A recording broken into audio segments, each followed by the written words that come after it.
तारों तले जिंदगी। तारों तले जिंदगी इस सीरीज में हम आपके लिए लेकर आए हैं हिंदी साहित्य जगत की कुछ चर्चित कहानियों और उपन्यासों पर केंद्रित रेडियो नाट्य वाचन। आइए सुनते हैं मुंशी प्रेमचंद की कहानियों का रेडियो नाट्य वाचन। आज की कहानी है सुभागी। वाचन स्वर और प्रस्तुति काजल सूरी की है।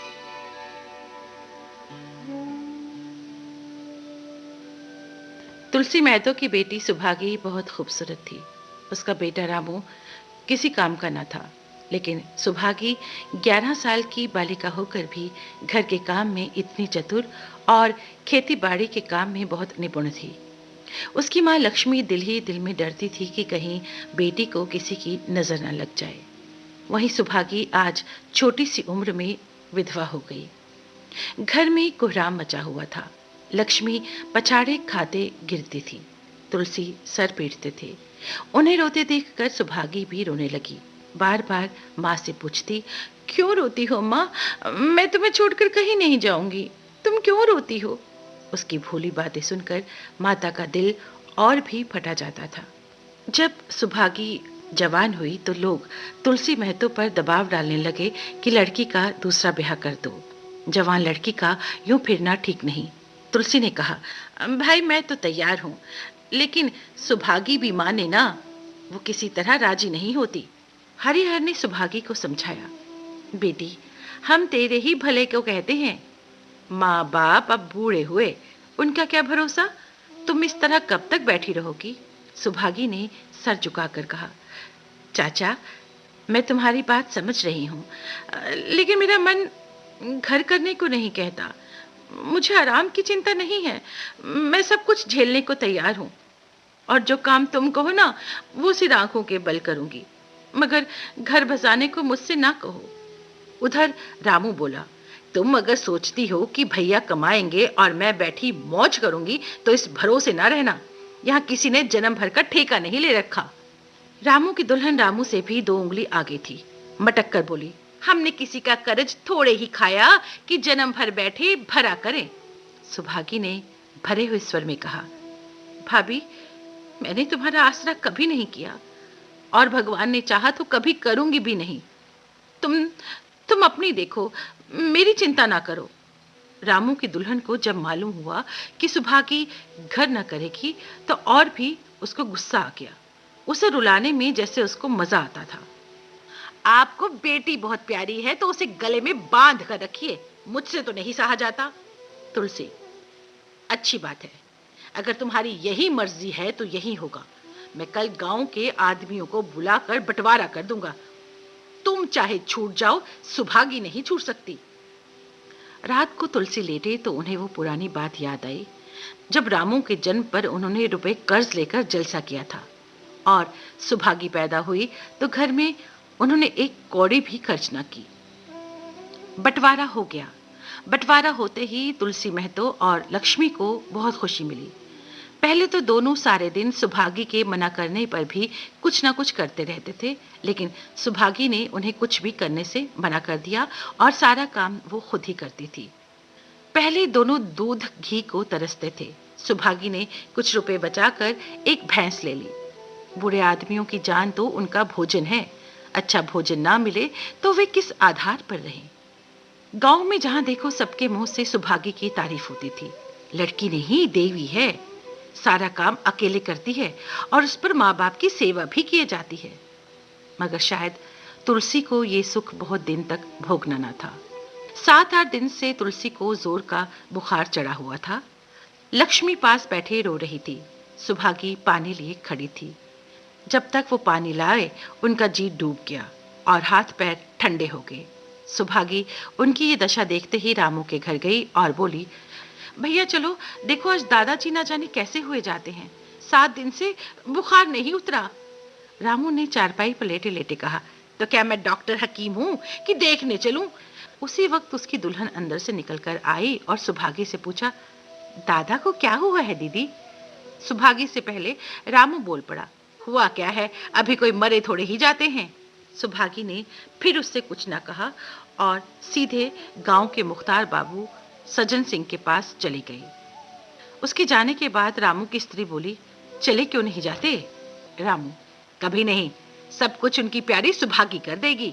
स्त्री, तुम्हारे रहते वो क्यों करने लगी? रामू, जैसे मेरे रहते उसे लेकर अलग हुए, और कैसे। उधर बाबू साहब ने जो ही महतो की हालत सुनी, जल्दी से सुभागी के साथ भागे चले आए। यहाँ पहुंचे तो महतो की हालत खराब हो चुकी थी। नाड़ी देखी तो बहुत धीमी थी। समझ गए कि जिंदगी के दिन पूरे हो गए। मौत का तो आतंक छाया हुआ था। भीगे नेत्र होकर बोले, महतो भाई साहब, कैसा जी है? महतो जैसे नींद से जागकर बोले, बहुत अच्छा है भैया, अब तो चलने की बेला है। सुभागी के पिता अब तुम ही हो, उसे तुम ही को सौंपे जाता हूं। सज्जन सिंह ने रोते हुए कहा, भैया घबराओ मत, भगवान ने चाहा तो तुम अच्छे हो जाओगे। सुभागी को तो मैंने हमेशा अपनी बेटी समझा है, और जब तक जीऊंगा ऐसा ही समझता रहूंगा। तुम निश्चिंत रहो, मेरे रहते सुभागी या लक्ष्मी को कोई तिरछी आंख से ना देख सकेगा। और कुछ इच्छा हो तो वो भी कह दो। महतो ने बोला, और कुछ नहीं कहूंगा भैया, सदा सुखी रहो। और ये कहकर तुलसी महतो चल बसा। रामू को गांव भर ने समझाया, पर वो अंत्येष्टि करने पर राजी ना हुआ। कहा, जिस पिता ने मरते समय मेरा मुंह देखना स्वीकार ना किया, ना वो मेरे पिता है ना मैं उसका पुत्र। लक्ष्मी ने दाहक्रिया की। इन थोड़े से दिनों में सुभागी ने ना जाने कैसे रुपए जमा कर लिए थे। जब 13वीं का सामान आने लगा तो गांव वालों की आंखें खुल गई। बर्तन, कपड़े, घी, शक्कर, सब सामान जमा हो गया था।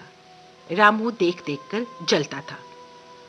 उधर सुभागी की मां लक्ष्मी ने सुभागी को कहा, बेटी घर देखकर खर्च करो। बाबूजी का काम तो धूमधाम से होगा अम्मा, चाहे घर रहे या जाए। बाबूजी फिर थोड़े ही आएंगे। पिछले पहर का समय था, लोग भोजन करके चले गए थे। लक्ष्मी थककर सो गई थी। केवल सुभागी बची हुई चीजें उठा उठा कर रख रही थी कि ठाकुर सज्जन सिंह ने आकर कहा, बेटी अब तुम भी आराम करो, बाकी काम सुबह कर लेना। सुभागी ने कहा, दादा अभी थकी नहीं हूं। आपने जोड़ लिया ना, कुल कितने रुपए उठे? सज्जन सिंह, वो पूछकर क्या करोगी बेटी? कुछ नहीं, यूं ही पूछती थी। सज्जन सिंह, कोई 300 रुपए उठे होंगे। सुभागी ने सकुचाते हुए कहा, मैं इन रुपयों की देनदार हूं।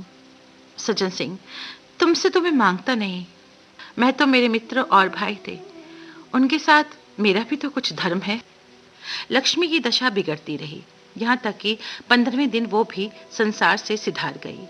अंतिम समय रामू आया और उनके पैर छूना चाहता था वो, पर लक्ष्मी ने उसे झिड़की दी और वो उसके समीप न जा सका।